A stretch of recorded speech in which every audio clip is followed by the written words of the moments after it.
Hello, I'm Steve Costello. My partner in crime over there, if that's one way to put it, is Leo Faerberg. We'll introduce one another in a moment. But just before we do that, I thought I'd just mention that yesterday was World Mental Health Day. What, just for a day? Surely it needs to be every day.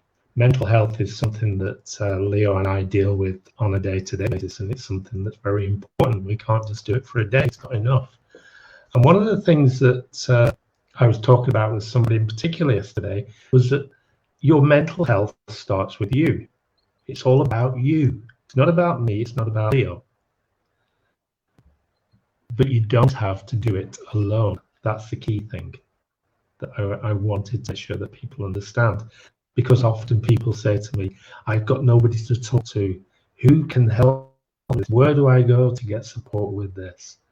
Well, please remember, you don't have to do it alone. And you and I will talk about how you can get help, what sort of groups are available, what sort of groups we run, and so on and so forth.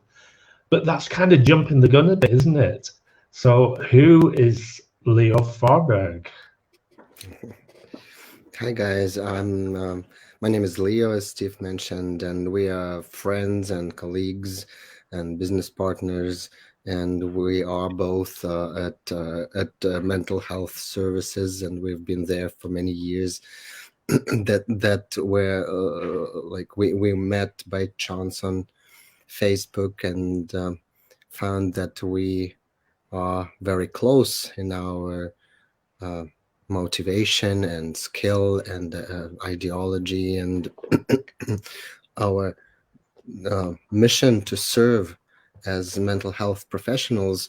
And again, I can agree completely that your mental health does not depend on a professional. Professionals are there to help you get through whatever you're facing, whatever you're sensing, whatever you're experiencing, and make it the best possible way for you to find your balance, actually, because life is never, happy and pleasant unless you see it and experience it as happy and pleasant. And so probably that's something Steve and I want to promote with our podcasts and with our work with our groups. Absolutely. Thanks, Leo. And one of the things that leapt into my mind just then is my favorite saying from Dr. Wayne Dyer. He said, change the way you look at things and the things that you look at will change. Just think about that for a minute. It's entirely true. I believe it to be true, at least. We'll come back to that in future episodes. But change the way you look at things. Things that you look at will change. So, Steve Costello, who is he? Years ago, I qualified as a youth and community worker in the UK. So I was mostly with young people, their parents and families, on UK housing estates, all kinds of issues, all kinds of challenges. Most of them psychological, some of them societal, income, all those kinds of things. It's quite a complicated area to work in. Eventually, I started to say, well, I'm a qualified counsellor because of my first degree, and I really need to spend more time working on psychotherapy and the psychology of what was happening with these young people and families. So I qualified as a psychologist, and the rest, as they say, is my favorite way of working is with groups, although I obviously do work with individuals, working with individuals as well. But groups are such a powerful place to work. That happen in groups. Sorry, Leo. I just wanted to support this idea because I'm good at personal counseling and psychotherapy, but there are so many things that groups promote better than individual work, and it's a very valuable tool. Yeah, absolutely. So groups are a big thing. Now, if you would like to talk to us, I'm just going to put some information in, which is great for people who are catching the audio version of the video version there. not so great for the audio. So, audio people, you can send private messages to me, Steve Costello, on LinkedIn. Just search Steve Costello, you'll find me. Or WhatsApp is perhaps an easy way. Or telephone if you like. I'm in France. I'm on plus 0033 767 545 557. That's 0033 767 545 557. Leave a message anytime. You'll always get a reply. Okay, so what are we going to talk about? What are we going to be talking about today? Well, today we're going to be talking about grief, and I'm being a little bit sneaky. I'm also going to add some things into that mix, addiction as well, because there is a connection between grief and addiction. I just want to go back a little bit to the early summer when my mum got very sick, and I went to visit her, and I thought, this isn't good. This is probably the end of the road. And sure enough, less than 2 weeks later, she passed away. And I felt upset, and I felt sad, a little bit lost. I felt several of the stages of grief that have been talked about since the 1960s. I'm not going to go through those stages now because we'll mention them as we go through this conversation. So I felt lots of things going on. But one of the things that kept me positive and kept me going, in a sense, was that we didn't have any bad blood. Everything was positive. We had some good things happening in life. We had some challenging things happening in life too. But my belief in the circle of life kept me strong. I know that we're born, we live life, and then we die. There's nothing we can do about that except make sure to fill up the bit in the middle with good, positive, joyful things that make us happy, and so on and so forth. So for me, my grief passed fairly easily. One of the interesting things with some people is that their grief doesn't pass so easily. They get stuck, they get lost, they're forever grieving over the person who passed. And a member of my family is in this situation right now. He's sharing photographs constantly of mum photographs, I call them. You know, they don't all have her in the picture, but she was alive at the time they were taken. You know, so he's constantly doing this. So what do we do to help people who are stuck? Why are they stuck? What is it that puts them in that place? Are they addicted to something? Are they addicted to the person who passed?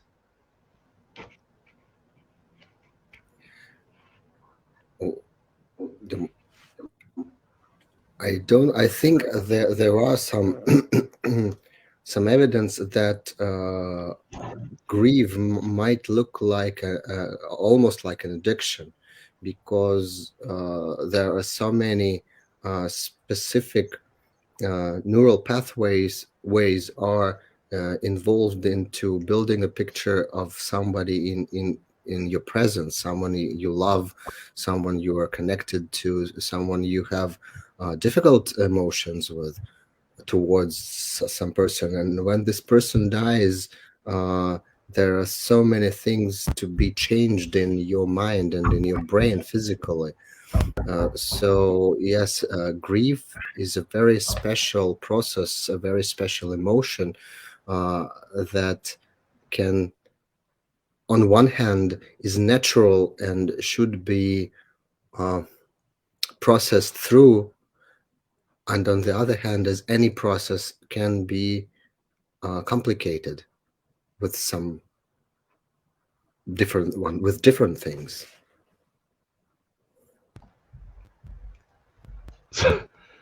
Sorry about that. I was trying. My computer died. Let's go slow. So I told it to mute me. It didn't. So there's a lot of grief is complicated. Let's start from that point. So how can we turn the tables? This show is all about turning the tables. So how can we turn the tables on grief? Is it something that we need to do? Do we need to turn those tables? Or do we need to just allow grief to run its course? and eventually it'll be better, it'll feel nicer. What is the thing about keeping going? It takes courage to keep going. It takes courage to deal with grief. Okay, there we go. I had some problems with internet connection. So concerning grief and the way it goes, I think that right now the whole world is grieving because so many things are happening at different parts of the world that make us all rethink the stability of the world, something that we used to, and we were always hoping that things will go the way we want and the way we like and the way that we used to live, but things are changing and they are inevitable in some way. We don't know what's gonna happen, what will happen in particular to us, to the families, to us personally, to in the global picture. And so there, what I would like to mention here is that we usually think of grief as something happens, then the process starts. But very often this something is coming, and we know it's coming, and we feel it's coming. So there is a particular thing that we can start grieving ahead and let ourselves grieve already, because we are now witnessing the world changing, and it makes us anxious. But anxiety is a difficult emotion. It usually appears when we don't know what's going on. And grief is not a pleasant emotion by all means.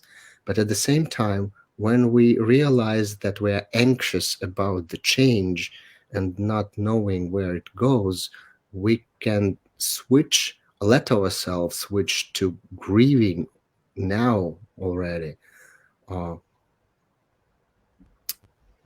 Because we have to transform our minds and make them open to whatever happens, even if it's something unpleasant, something we don't want to face, but still we are facing it, or we are going there.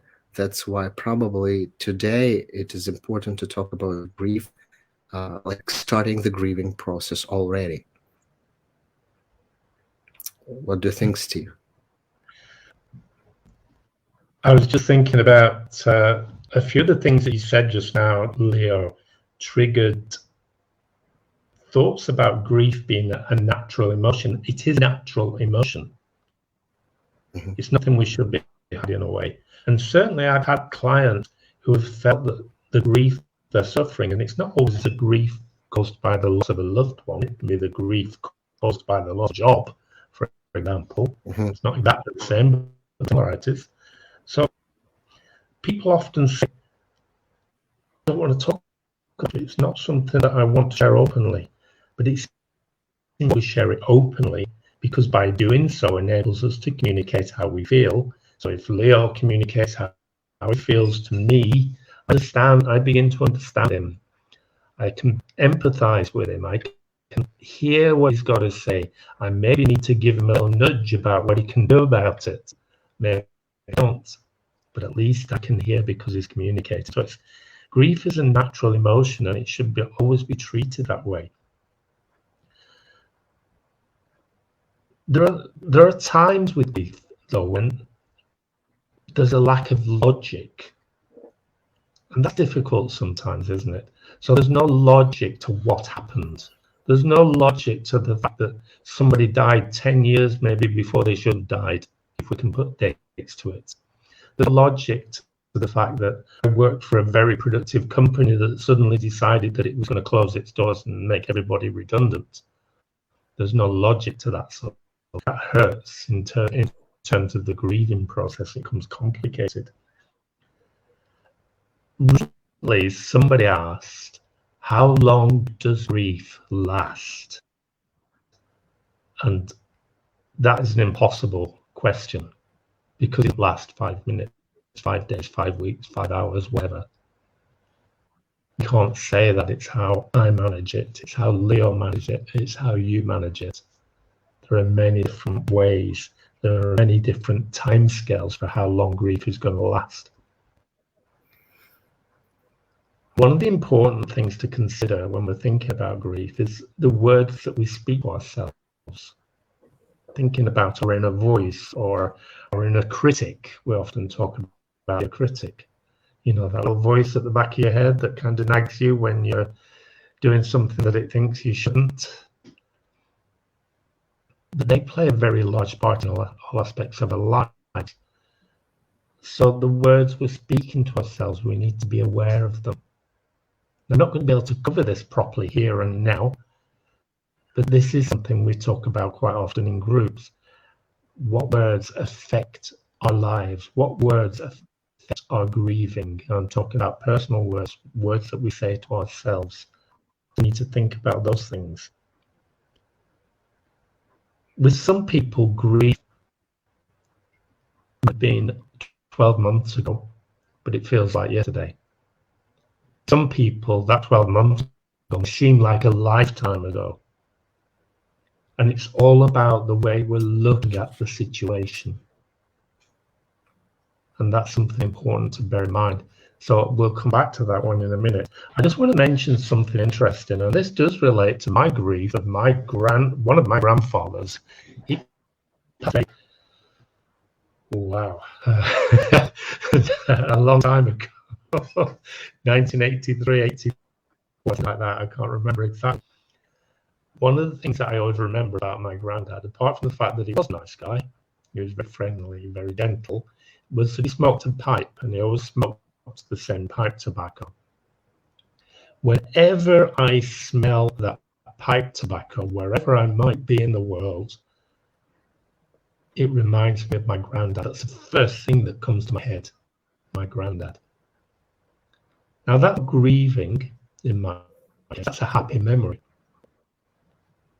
But for people, the smell of that tobacco might well reignite the grieving process because the grief hasn't been properly worked through yet. And that's what Leo and I seek to work around, seek to avoid, seek to enable people to find ways of managing their grief and moving on. At the end of the day, we don't have much choice. We can't bring a person back, we can't bring a job back, or whatever is lost. I think that's enough for me for now, Leo. Back over to you. Have you any comments on what we're talking about?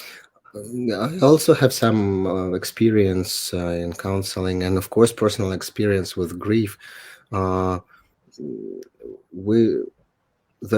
course, there are so many aspects to grief and to loss and to bereavement, and when we speak about how long the grief might take, the grieving process, it really depends on how much you were attached to the person you've lost, or to something you've had and you've lost, because we're not necessarily relating grief to losing a person.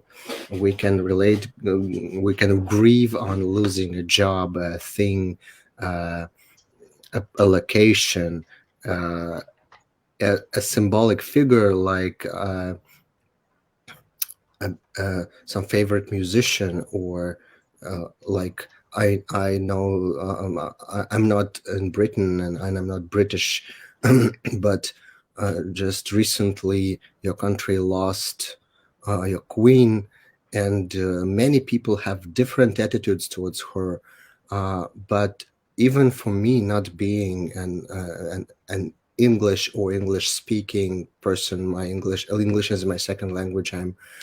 I could feel the grief. I could empathize with the nation's grief, and I realized that the attitudes may differ, but she is a symbol. She is a symbol of something of some stability, because there are few people in the country who remember the times before she was there, before she became a queen, the queen. And she also represents the whole like 1,000 years tradition of royalty in Britain, which is some part of the image of the country, of the culture. And of course, many people had some personal attitudes, both positive and negative, because she also had this special vibe about her, like being a mother and a grandmother, and so as if she was a regular person, and so many people felt something personal about her. And I realized that her death triggered a lot of emotion in the people. And what I can say here is that one thing, symbolic losses are sometimes more complicated than some personal losses, because when you lose a mom or a grandma, or some relative, a friend, it's very, very painful. But it's someone you knew personally. You've got some experience related to this person. You've got a lot of a spectral emotion towards this person, and your mind has to take time to process it. And you have probably some tokens that remind you of this person, a place where you can come, like a grave, or some special place you've shared where you can sit down and express your grieving, uh, and cry, think about this person, listen to a song that reminds you of this person, whatever. But when there is a symbolic loss, it's sometimes difficult to put it in words, and it may be more complicated to process a symbolic loss sometimes. I've dealt with it as when I worked as a counselor for perinatal services, because I was one of the first people in my country to start openly talking about perinatal loss, uh, which is a special kind of loss, because you still don't have a person, but you're expecting to meet a person. You're expecting to invite a person into your family and make it a part of a family. And one other thing is changing your status, becoming a mother and a father. Because before having this pregnancy, this baby, you weren't, even if you've had the kids before.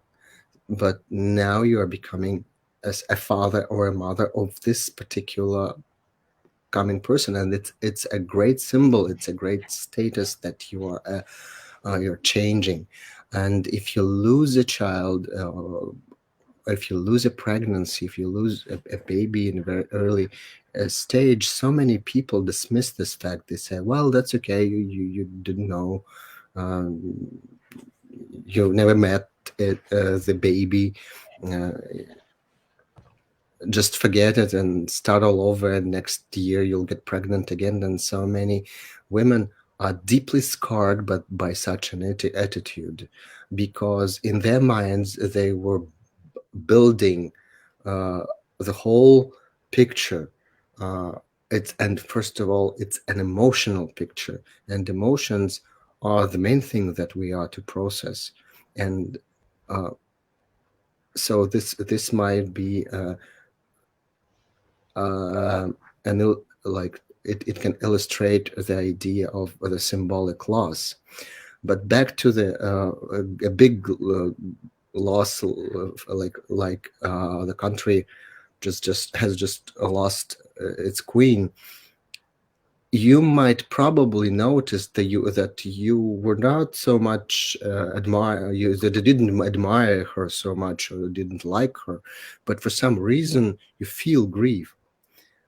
And it is something that one thing is triggered by others around you grieving about your personal attitude to losing some picture of this person being here all for so many years, probably before you were born.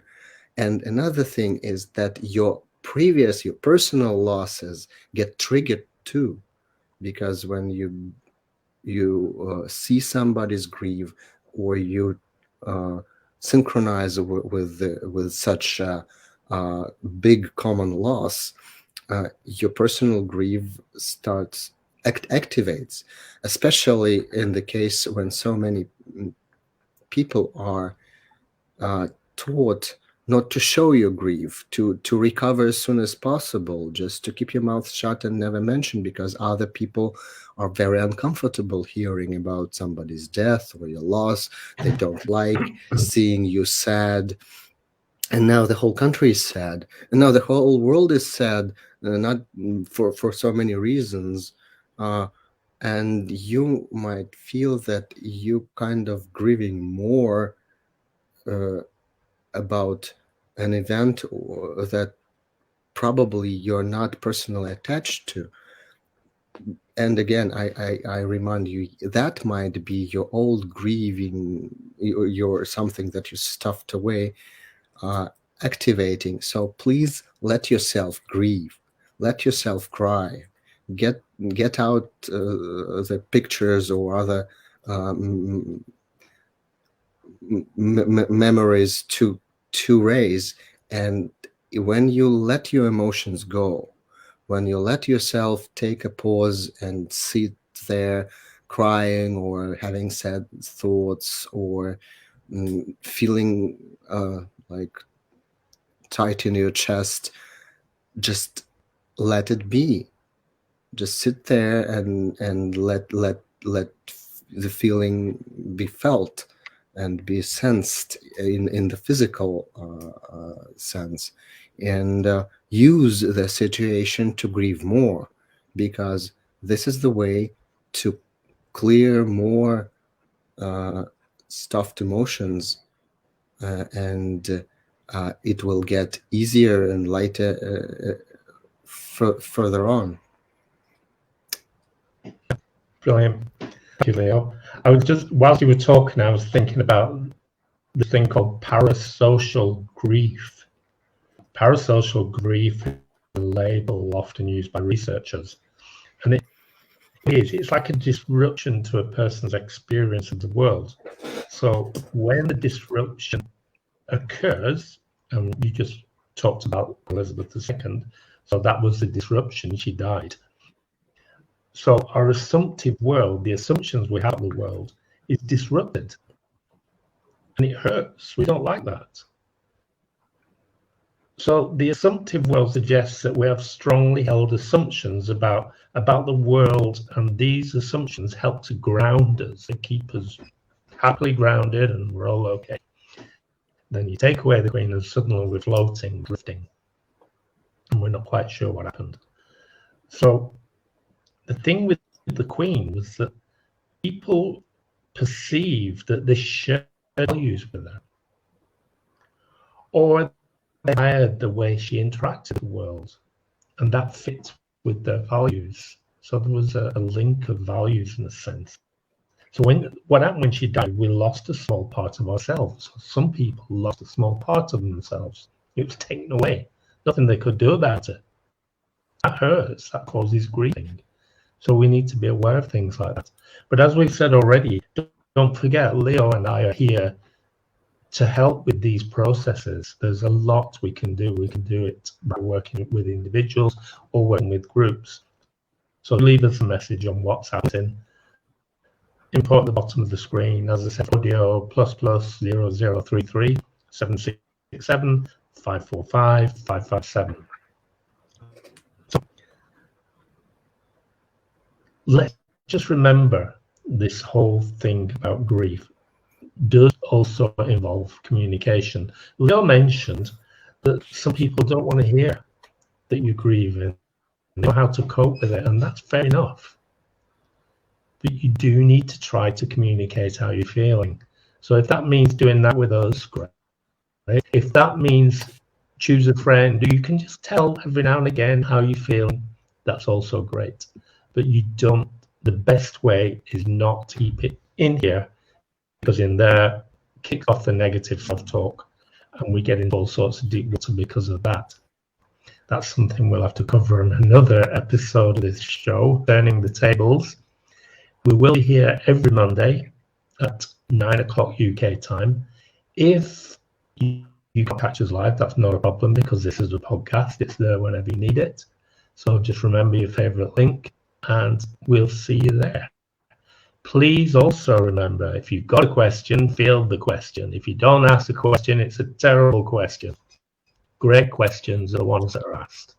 Every question is a great question. So anything to say to finish off? I just want to thank you for being here with us, and again, and I can also I want to ask you, please ask questions, because it makes our podcast much easier, because we don't have to think whatever scientific or practical thoughts we have, but we can become more practical answering your personal questions, and you'll get the most of our answers. Brilliant. Okay. See you all next week. Have a great week. Take care. See ya. Bye bye.